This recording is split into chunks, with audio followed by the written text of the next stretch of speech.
자, 그러면 호흡계에 대해서 알아보도록 할게요. 호흡계는 산소와 이산화탄소의 교환을 담당하는 기관계로 이 각각이 호흡계에 해당하는데요. 자, 우리가 숨을 들이마시면 코로 공기가 들어가서 기관지를 거쳐서 결과적으로 폐 속에 있는 폐포로 이동을 하죠. 자, 그럼 폐포는 뭘까요? 폐포는 폐를 구성하는 작은 공기주머니로 이렇게 생겼대요.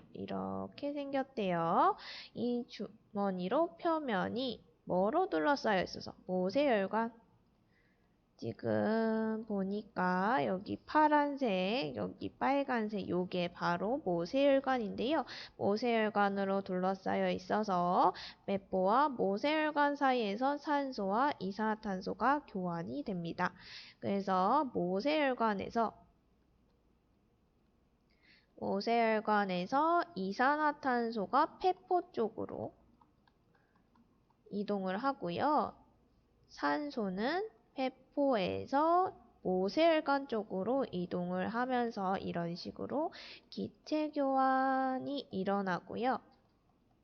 이걸 선생님이 외호흡이라고 한다고 했어요. 자, 그러면 폐의 구조를 한번 살펴보도록 할게요. 폐는 이렇게 지금 보라색으로 되어 있는 요게 폐인데요. 폐는 이런 식으로 왼쪽 오른쪽에 하나씩 있고요. 이 폐는 아까 수많은 동글동글한 주머니인 폐포로 이루어져 있고 공기와 닿는 표면적을 늘리려고 이런 폐포로 이루어져 있습니다. 그래서 결과적으로 기체 교환이 효율적으로 일어날 수 있게끔 해주는 거죠.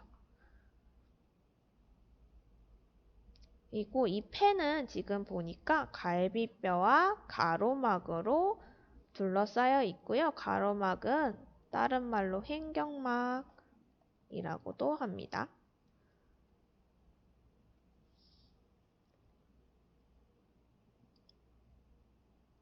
자, 폐는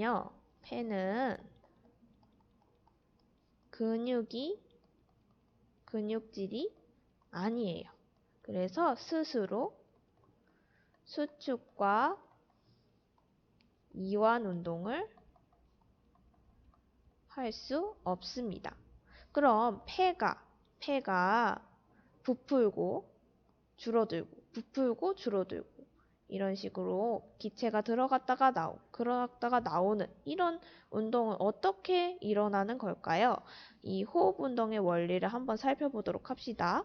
호흡 운동의 원리는 갈비뼈와 아까 가로막의 운동에 따라서 흉관과 폐의 부피가 변하면서 일어나게 되는데요.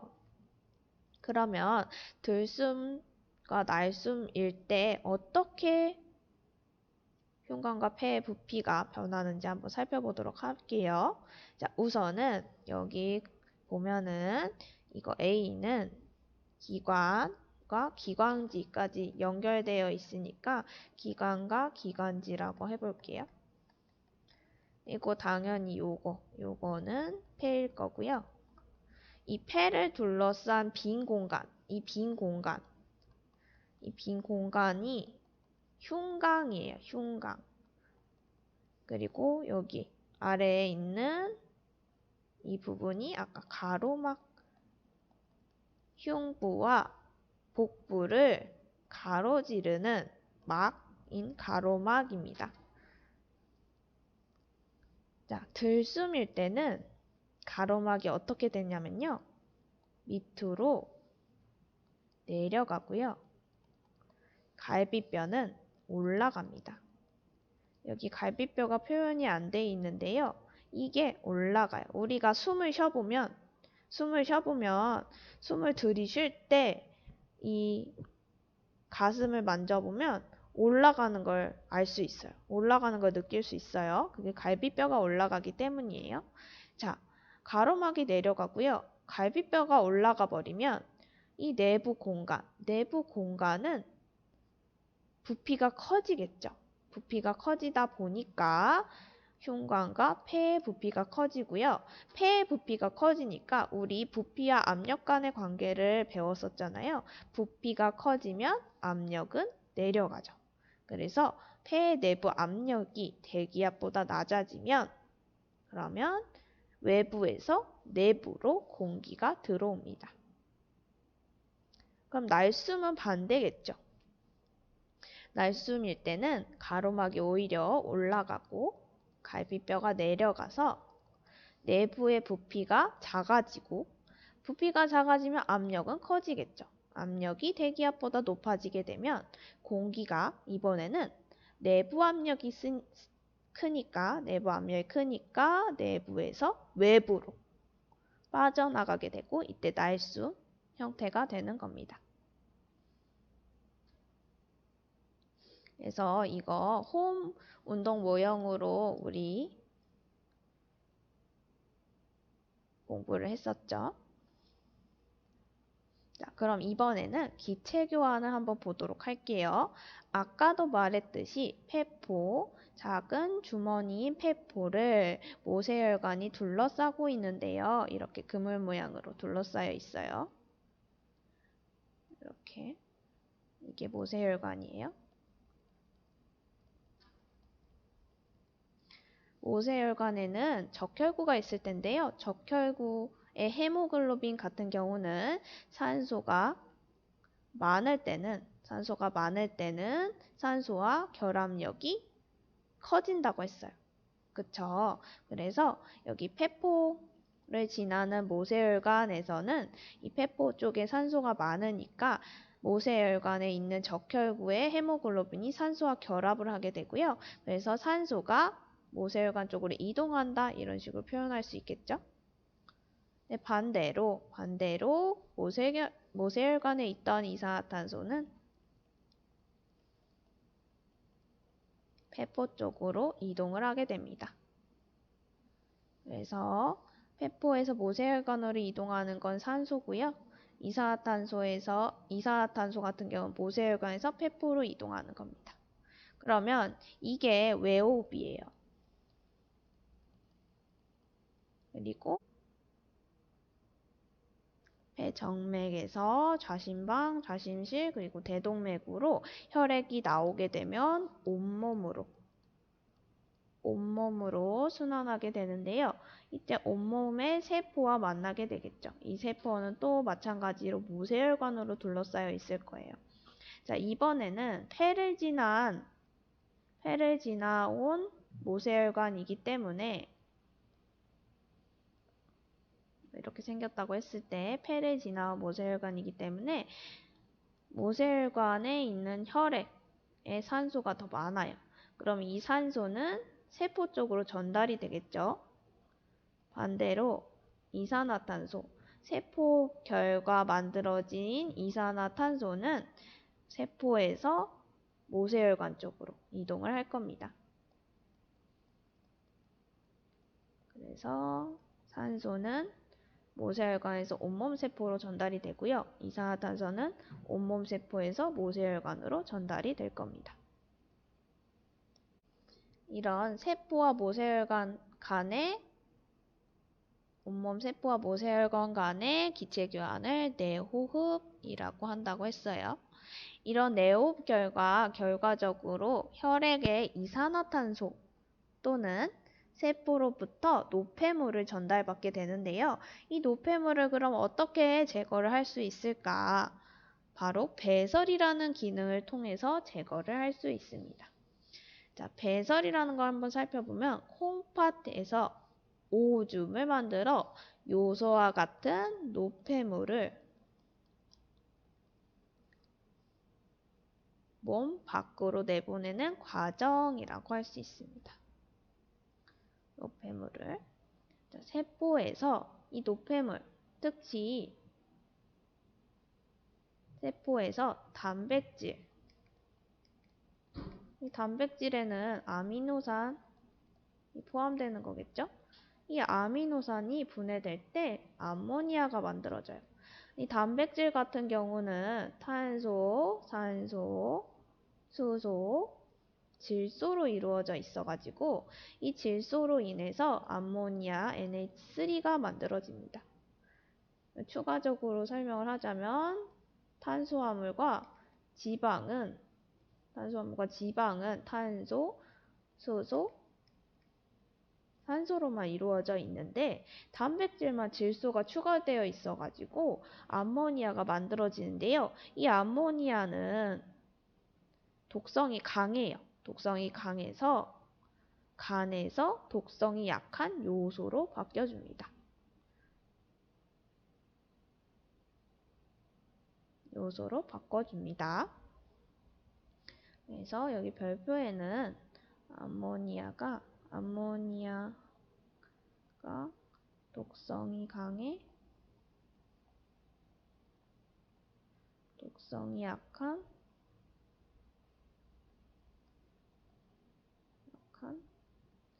요소로 바꿔준다. 이렇게 쓰면 되겠죠. 이런 배설 기능을 담당하는 기관계가 바로 배설계인데요. 배설계에는 콩팥, 어중과 방광, 요도 등이 있고요. 콩팥의 구조를 살펴보면 콩팥은 이렇게 생겼어요. 우리가 주먹을 딱 졌을 때 이 주먹만한 크기라고 하고요. 우리 등 쪽에 좌우로 한 개씩 있습니다. 그래서 우리는 두 개가 있는데 일반적인 사람은 콩팥이 두 개가 있는데 한 개만 가지고 태어난 사람도 있고요. 만약에 부모님이나 관련된 사람 중에 나와 관련된 사람 중에 콩팥이 필요한 사람이 있다면 내 거 하나를 이식시켜 줄 수 있겠죠. 내 거 하나 떼가지고 이식시켜 줘도 돼요. 그래서 콩팥 한 개만 있더라도 사는 데는 지장이 없습니다. 그리고 콩팥에서는 오줌을 만듭니다. 자, 콩팥의 구조를 더 자세히 살펴보면요. 여기 그림과 같이 생겼는데요. 얘를 한번 단면으로 잘라봤다고 했을 때 여기 바깥 부분에 겉질이 있고요. 그리고 안에 여기 좀 진한 부분 있죠. 겉질 안에 속질이 있고요. 그리고 여기 더 안쪽에 깔때기, 색깔이 완전히 다르죠. 황토색. 이 깔때기인 콩팥 깔때기가 있습니다. 그래서 중간 부분은 콩팥 속질이고요. 여기서 오줌을 만드는 단위가 네프론인데 네프론은 마찬가지로 여기 그림이 있죠. 모세혈관이 실처럼 뭉쳐있는 부분인 사구체 부분하고 이 사구체를 이렇게 둘러싸고 있는 이 부분이 보먼 주머니예요. 주머니 형태. 사구체를 이렇게 감싸고 있는 부분이 보먼 주머니고요. 이 보먼 주머니와 연결되어서 이런 식으로 관 형태로 이어져 있는 것이 바로 세뇨관입니다. 그래서 사구체, 보먼 주머니, 세뇨관 이 세 가지 요소가 바로 네프론을 이루고 있습니다. 이 네프론에서 오줌을 만들게 되고요. 이 만들어진 오줌은 잠깐 콩팥 깔때기에 모아졌다가 오줌관을 통해서 방광으로 가고요.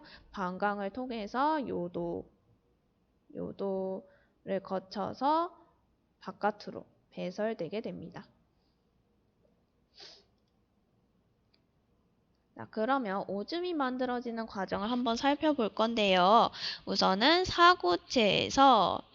사구체가 막 이렇게 실뭉치처럼 모세혈관이 뭉쳐있는 거라고 했었잖아요. 이렇게 실뭉치처럼 뭉쳐있는 곳을 지나다 보면은 압력이 생기고요. 그래서 여기에 들어있던 일부 성분이 보먼주머니로 빠져나오게 되는데 이거를 여과라고 합니다.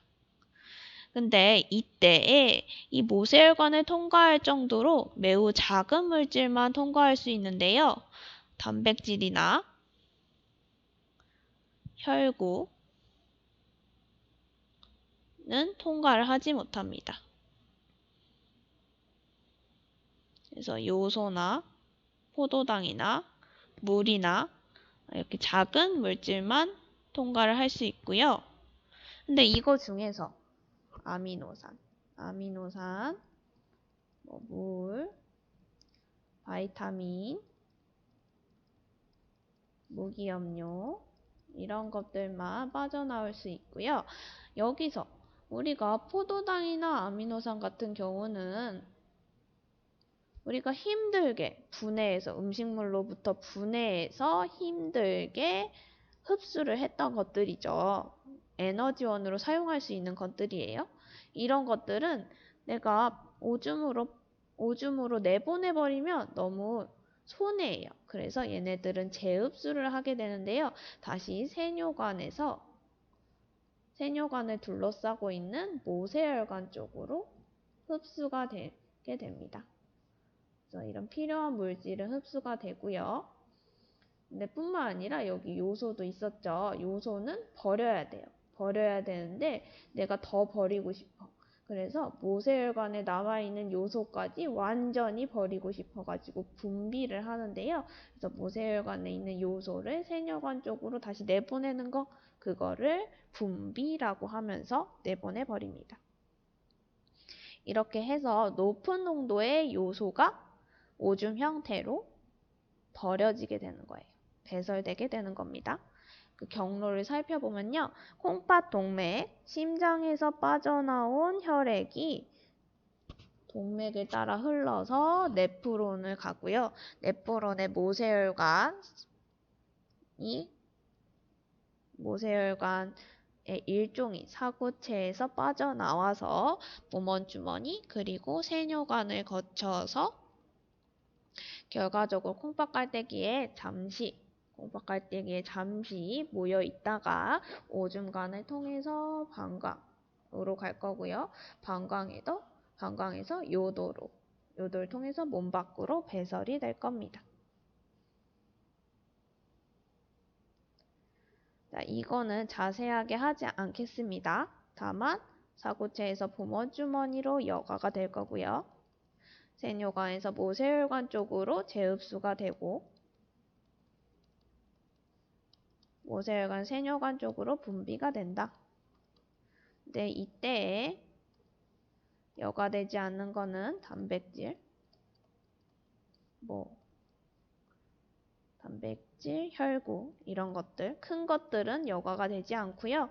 여과됐던 것들 중에서 포도당이나 아미노산 같은 에너지원으로 쓸 수 있는 것들은 재흡수가 되고요. 그리고 모세혈관에 있는 요소가 분비가 된다. 이 정도만 알면 됩니다. 퍼센테이지까지 선생님이 설명을 했었는데 그것까지는 알면 너무 어려워지니까 이 정도만 알도록 합시다. 여기에서 무기염료도 있고 등등 있는데 물도 있고 생략하도록 할게요.